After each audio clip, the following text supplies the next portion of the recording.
중추공항이냐 아니냐 말이 중요한 게 아니고 실질적인 기능이 중요한 거죠. 시장님, 이거면 되나요? 참 못된 질문이네.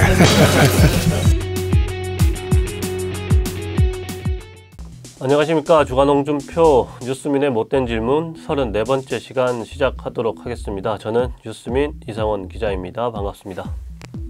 네, 오늘은 드디어 1차 관문을 넘어선 대구 경북 신공항 특별법에 대해 이야기를 해보려고 합니다. 다행히 저희의 우려와는 달리 올해 중에 통과는 될 것으로 보이는데요. 그렇다면 내용을 한번 짚어볼 필요가 있겠죠. 오늘 국회 국토교통위원회를 통과한 위원회 대한 법률안이 공개가 됐습니다.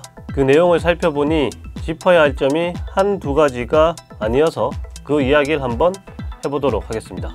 다들 아시겠지만 법안이 통과하는 데는 꽤 많은 우여곡절이 있었습니다. 오늘 국토위 전체 회의를 통과하는 과정에서도 썩 매끄럽게 법안이 통과됐다고 보긴 힘든데요. 반대 의견과 우려들이 표명이 됐기 때문입니다. 민홍철 의원의 경우에는 이번에 통과된 특별법이 기부대 양여 사업으로 진행되는 사업들의 정부의 지원을 인정하는 예외적인 첫 사례가 된다라는 점에 주목해서 우려의 의견을 표명했습니다. 추후 여러 지방자치단체들이 추진하는 기부대 양여 사업들이 예산 확보에 어려움을 겪을 때 특별법을 통해서 국비를 지원받으려고 하는 경향성이 커질 거다라는 우려가 덧붙여졌습니다. 심상정 국회의원의 경우엔 대구 경북 통합신공항을 이전하는 것에는 찬성하지만 특별법을 만들어서 예타 면제 등의 각종 특혜를 주는 것에는 강하게 반대한다라는 뜻을 밝혔습니다. 향후 특별법에 충분히 담지 못한 국비 지원의 규모를 결정하는 과정에서 이러한 반대와 우려가 또 다른 걸림돌로 작용할 가능성도 남아 있습니다. 법안 내용도 살펴보면 우리 홍준표 시장님이 그동안 누차 강조해온 중추공항이 실질화될지 의문이 드는 부분이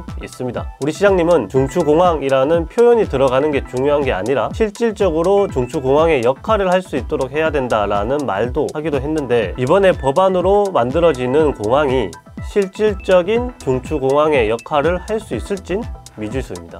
몇 가지 짚어야 할 지점이 있지만 그 중에서도 가장 중요한 문제는 활주로입니다.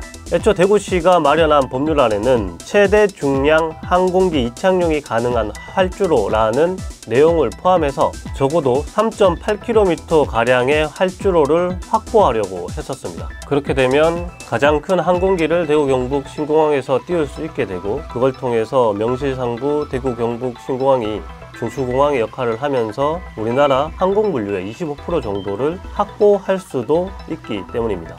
하지만 앞서 말씀드렸던 것처럼 법률안에선 중추공항이란 표현이 삭제됐고 활주로의 길이를 명시할 수 있는 내용도 삭제됐습니다. 대신에 국토부가 만드는 공항개발 종합계획을 따라야 한다라는 취지의 법조문이 추가됐는데요. 6조 다른 계획과의 관계에서 이 법에 따른 통합신공항 건설사업 및 종전부지 개발사업에 관한 계획과 실시계획은 다른 법률에 따른 계획에 우선한다 라고 밝히고 있지만, 다만 다음 각 호에 해당하는 계획에 대하여는 그러하지 아니한다 라고 해서 3호에서 공항시설법 제3조에 따른 공항개발 종합계획을 포함시키고 있습니다.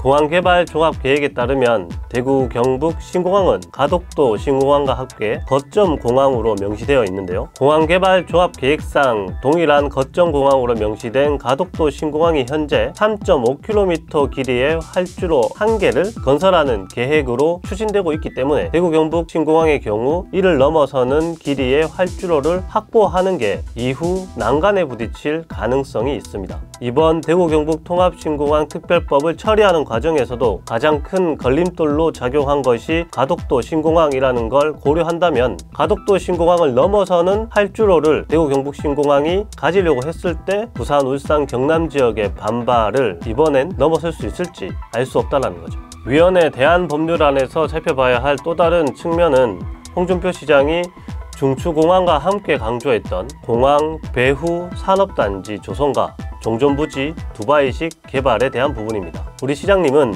여러 차례 신공항을 건설하고 그 주변으로 첨단 산업단지를 구축하겠다라는 말을 해왔는데요. 때문에 특별법에도 이를 도울 여러 특혜 조항을 추가하고 있었습니다. 하지만 이 내용들이 대부분 국토위 교통법안 심사 소위를 통과하는 과정에서 삭제되면서 첨단 산업단지를 조성하는 데 도움이 될 특별 조항들이 대부분 사라졌습니다. 그 내용들을 일단 살펴보면요. 이전 주변 지역 지원 사업 시행에 부족한 사업비를 국고로 부담한다는 내용이 있었지만 빠졌고요. 사업을 정의하는 법조문에선 대구시가 통합신공항 건설 사업의 일환으로 물류 기반 구축, 첨단 산업단지 조성 및 연구개발 기반 시설 건설 등을 포함시키려 했지만 이 내용이 빠졌습니다. 공항 주변 개발 지역을 신공항 건설 예정지 경계로부터 20km 범위로 하려던 것도 가덕도 신공항과 같은 수준인 10km로 변경됐습니다. 이뿐 아니라 입주 기업들에게 토지나 건물 등의 사용을 50년까지 사용할 수 있도록 하는 특례, 외국인 투자 기업에 대해 국세나 관세, 지방세를 감면해 줄 수 있도록 하는 특례, 다른 법률이 정한 고용에 관련된 규정 적용에서 배제할 수 있도록 하는 특례 등이 삭제됐습니다. 종종부지 개발에 대해서도 예타 면제나 국비 지원을 할 수 있도록 하는 조항이 빠졌고요. 관광특구 등의 특별구역 지정에 대한 규정도 강행 규정에서 임의 규정으로 바뀌었습니다. 특히 이 부분에서 특별구역을 지정할 때 단체장의 의견을 의무적으로 청취하도록 한 조항이 있었는데 이 역시 의무가 아니라 임의 규정으로 변경됐습니다. 앞서 짚어드린 것처럼 많은 것이 빠지거나 완화됐지만 대구시는 국비 지원, 예타 면제, 종전부지 개발 사업 인허가 의제가 확보된 만큼 사업 추진에는 탄력을 받을 수 있다는 입장이긴 합니다. 하지만 국비 지원의 구체적 내용은 시행령으로 정하도록 해서 법안이 통과되더라도 시행령을 만드는 과정도 주목해야 하는 상황입니다. 대구시는 민간공항 건설에 적어도 1조 4천억 원이 필요하고 국비로 충당한다는 목표를 갖고 있는데 앞서 말씀드렸던 것처럼 정치권에선 여전히 대구 경북 신공항 특별법이 여러 특혜를 안고 가고 있다라는 우려와 비판이 남아있는 상황이기 때문에 이후 국비를 확보하는 과정도 순탄하지만은 않을 것으로 예상이 됩니다. 우리 시장님 여러 차례 대구 경북 통합신공항 특별법이 중요하다고 강조하면서 이 법을 통해 만들어지는 대구 경북 통합신공항이 대구 경북의 미래 50년을 여는데 중요한 역할을 할 것이다 라고 강조해 왔습니다. 우연찮게도 우리 시장님 법안이 국토위 전체회의를 통과했다는 소식이 전해졌지만 저희가 지금 촬영을 하고 있는 이 순간까지 별다른 반응을 내놓고 있진 않거든요. 우리 시장님이 어떤 반응을 내놓으실지 기대를 하면서 주간홍준표 뉴스민의 못된 질문 마무리하도록 하겠습니다. 감사합니다.